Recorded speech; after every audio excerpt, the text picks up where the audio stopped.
Share market అలాగే PE రేషియోల పనితీరును విశ్లేషించే ఈ శీఘ్ర సమీక్షకు స్వాగతం.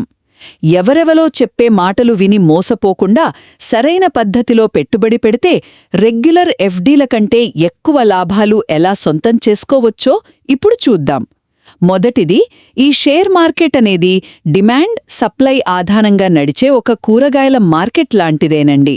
ఇక్కడ చాలామంది చేసే అతిపెద్ద తప్పు ఏంటంటే రెస్టారెంట్లో ఆర్డర్ ఇచ్చినట్లు ఇతరుల దగ్గర ఇన్వెస్ట్మెంట్ టిప్స్ అడగటం.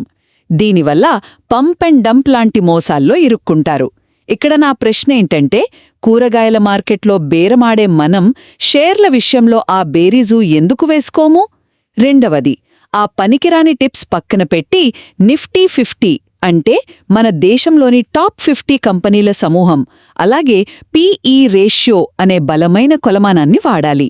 అసలు పీఈ రేషియో అంటే సింపుల్గా చెప్పాలంటే మీరు ₹1 లాభం సంపాదించడానికి ఎంత పెట్టుబడి పెడుతున్నారు అని.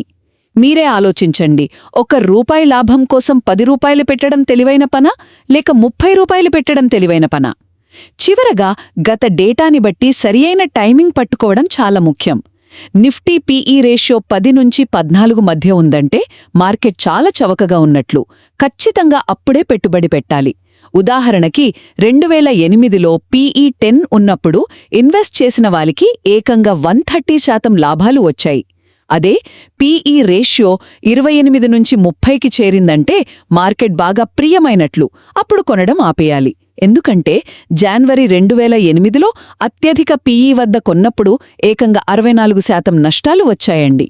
సరుకును ఎప్పుడూ కారు చవకగా ఉన్నప్పుడే కొనాలిగాని విపరీతమైన ధర ఉన్నప్పుడు కాదు, అవునా? సో గుడ్డిగా ఇతరుల సలహాలు నమ్మకుండా కేవలం ఈ పీఈ రేషియో ట్రెండ్ని గమనిస్తూ కరెక్ట్ టైంలో పెట్టుబడి పెట్టడమే షేర్ మార్కెట్లో మీ విజయానికి అసలైన రహస్యం.